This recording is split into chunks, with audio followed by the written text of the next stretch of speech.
हां बोला दादा. मी प्रमोद पाटील लोंढ्यावरनं बोलतोय दादा. माझे एकदम तळमळीचे 3 प्रश्न आहेत दादा.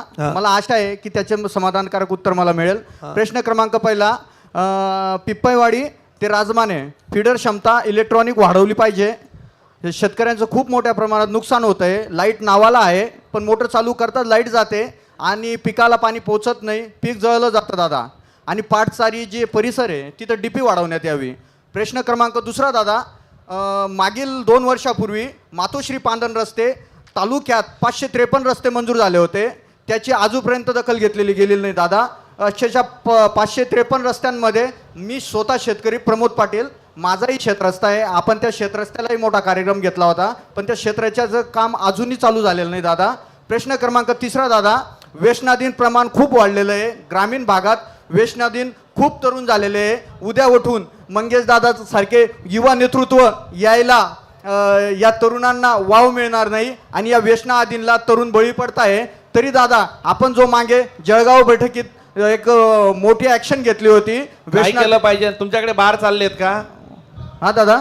तुमच्या आजूबाजूला रस्त्यावर अनधिकृत बार चालू आहेत का? दादा मी माझं 5 वर्षाचं बाळ शाळेत घेऊन जातो. त्या रस्त्याने जाताना सुद्धा हॉटली दारू अवैध विकतायत. मी माझ्या शेतात जातो. माझ्या रस्त्याला चिंचगाव लोंढे हायस्कूल पर्यंत सर, हायस्कूल परिसरात. म्हणजे लोंढ्यात अवैध प्रकारे खूप मोठ्या प्रमाणात दारू अवैध धंदे चालू आहे सर. API महोदय, लोकांची समस्या बघा, ग्रॅव्हिटी काय आहे. 5-5 वर्षाचे पोरं शाळेत जाताना त्यांना दारूची दुकानं दिसतील, ते पुढे काय शिकणार आहेत का? तुमच्या परिसरात अवैध दारू ही थांबली पाहिजे. मी तुम्हाला शेवटचा आज सांगतोय, मी मागच्या 4 बैठक, आत्ता त्या जिल्हाधिकाऱ्यांकडे बैठक झाली, त्याच्यावर काय कारवाई केली तुम्ही? माईक घ्या. काय कारवाई केली? दादा लोंढे गावामध्ये आम्ही जवळपास 9 ते 10 कारवाई मी स्वतः गुन्हे दाखल केलेले आहेत त्यांना. दारू कसं काय चालू आहे तरी पण पोलिसांचं लोक ऐकत नाही का? अहो तुम्ही छटाकभर माणसाला इतका त्रास देता, हे बारवाल्यांना कसं काय तुम्ही सांभाळता? ते काय आपल्या काय जावई आहे का? असं नका करू. आणि दादा मगाशी तक्रारी गेल्या होत्या, त्या तक्रारीचं पत्रही माझ्याकडे आहे दादा. अक्षरशः गोरगरीब लोकांना कारवाया झाल्यात आणि जे मजकूर आहेत, ज्यांचे ओरदंड मोठ्या प्रमाणे त्यांचे हप्ते जाता, त्यांच्या फोनवर इनडायरेक्टली बोलता आणि त्यांच्या कॉल रेकॉर्डिंग ही चौकशी व्हावी दादा. आमच्या परिसरात कॉल रेकॉर्डिंग आहे का तुझी? दादा आत्ता वाजव सगळ्यांसमोर, तिची चौकशी लावतो. चौकशीचा जो अहवाल येईल, जो अधिकारी दोषी असेल, पोलीस कॉन्स्टेबल असेल, जो हप्ते घेत असेल, त्याला निलंबन करू आपण. चल चालू कर. कॉल रेकॉर्डिंग तुझ्याकडे आहे का? दादा माझ्या जीवाला धोका आहे. मागे त्या माझ्याजवळ दे. चल मी चालू करतो. अर्धान लोकांनी मला आश्वासनही दिलं की तुला XYZ. अरे या गावात मंगेश दादापेक्षा कोणी मोठा दादा आहे का? तू कशाला घाबरतो? मी आहे ना. हो दादा, मी स्वतः उदासपणे साहेबांना त्या जागा दाखवू शकतो, ते स्थान दाखवू शकतो. दादा राज्य उत्पन्न शुल्क आम्ही ग्रामपंचायत भेट दिली, तिथं भेट देऊन आम्ही सगळं आमचं रडगाणं सांगितलं. राज्य उत्पन्न शुल्क ऑफिसमधनं बाहेर निघत नाही, तेवढ्यात हप्ते घेणारे गावात फोन गेला की असे लोक आले होते आणि यांनी आम्हाला राज्य उत्पादन शुल्क कुठे? काय करताय तुम्ही? माईक द्या त्यांना. चालू करे ते. हॅलो. हा शांतता. हॅलो. हा अवैध विक्री संदर्भात तिथली तक्रार प्राप्त झाली होती सर आम्हाला. आणि तक्रार प्राप्त झाल्यावर बारवाल्यालाच तुम्ही फोन करून सांगितलं का की इथं लोक आलेत? असं गरीब लोक उचलून घेऊन गेले दादा, हे हँडिकॅप लोक उचलून घेऊन गेले आणि त्यांच्यावर कारवाया केल्या सर. इन्स्पेक्टर साहेबांनी तिथे कारवाई केलेली आहे सर. इन्स्पेक्टर साहेब गेले होते त्या गावाला. तुम्ही कोण आहेत? मी सब इन्स्पेक्टर आहे सर. अच्छा. Yes sir. हप्ते कोण घेत आहे? नाही सर, माझ्या माहितीनुसार तर नाही सर.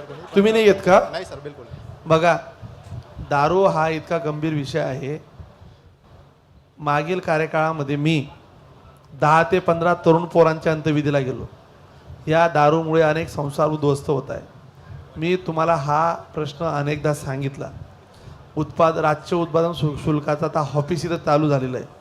एवढा मोठा आपण खर्च होतो. तुम्ही काय करता? ते भिल्ल लोक जे असतात त्यांच्या आदिवासी वस्तीत जातात, त्यांचे दारूचे मटकेचे दुकान बंद करतात. अनधिकृत दारू एखाद्या बारवर, एखाद्या सोडा वॉटर गाडी गावात शहरात पण जर मिळाली तर तुमचा विचार तुम्ही करून ठेवा. सगळं मी सहन करेल. दारूच्या प्रमाणात हे असले धंदे चालणार नाही. हे नको रे. कोण रे?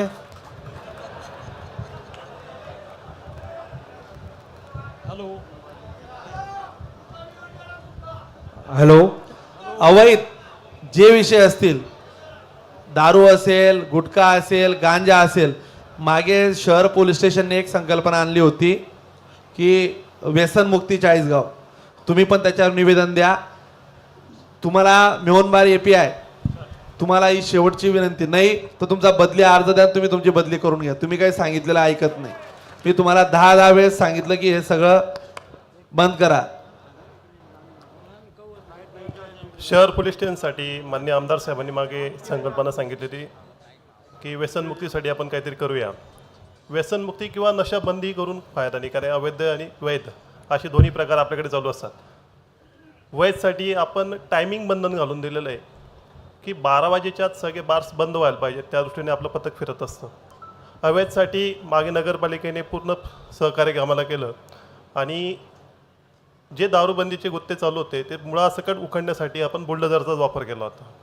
तर त्याच्यावर बऱ्यापैकी रोख बसलेली. मागच्या 5 वर्षात जेवढ्या नार्कोटिक्सच्या केसेस झाल्या नव्हत्या, म्हणजे गांजाच्या वगैरे, तेवढ्या ह्या 7 महिन्यात झालेल्या आहेत.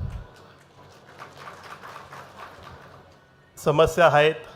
काही ठिकाणी आपलेच कार्यकर्ते कोणी असतील तर कृपया त्यांना पण समजून सांगा, भाऊ दादा आता बंद करून घे. हे आमचे कार्यकर्ते नाहीत नाही साहेब. सर. तुम्हाला एक सांगतो, मंगेश दादा. चव्हाणने तुम्हाला जाहीरपणे आम सभेत नाही एवढे एकही आमदाराची हिंमत नाही सांगायची. नाही, आपले मी कार्यकर्ते चुकीच्या म्हणजे- कामासाठी कुठल्याच पोलिसांना याचं दारूचं चालू द्या, याचं गुटख्याचं चालू द्या.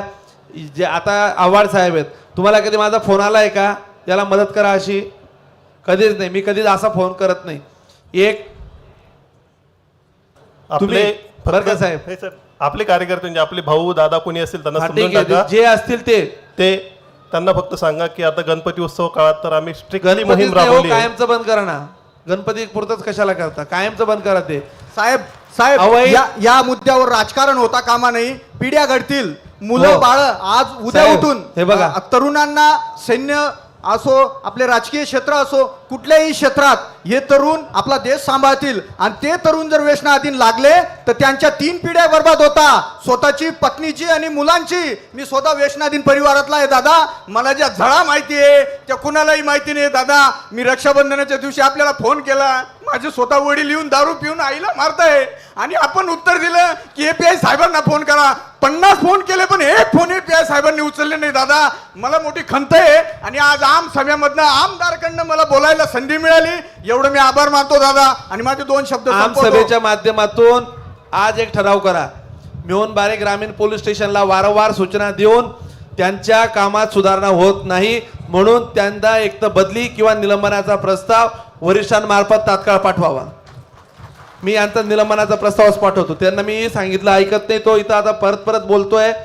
तुम्ही बघा, बुलडोझर चालू आहे. हे असले बार बीर जे असतील ना, काही तुम्ही डायरेक्ट त्यांच्या तोडून टाका, मोडून टाका, काय करायचे कारवाया करा. तुमच्या पाठीमागे मी खंबीरपणे आहे. हे दारूचे प्रकार हे तुम्हाला मी 10 वेळेस सांगितलं.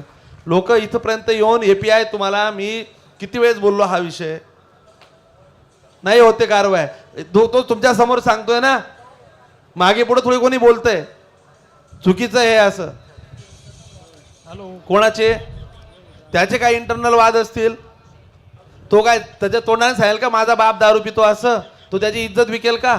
असं काय बोलता तुम्ही? असं तर चुकीचं माझी आहे. 5 वर्षाची मुलगी सर मी रोज शाळेत घेऊन जातो. त्या आवारात सुद्धा अवैध धंदे आत्ताही चालू आहे साहेब.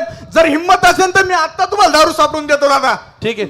तुम्ही आता हा ठराव करा. तुम्ही मिहोनबारी API लोकांच्या वारंवार तक्रारींच्या अनुषंगाने पोलीस प्रशासनाने न केलेली कारवाई, त्या अनुषंगाने आम सभेत आलेल्या तक्रारीच्या अनुषंगाने मिहोनबारी API यांची बदली किंवा पोलीस विभागाने चौकशी करून त्यांना निलंबन करावं.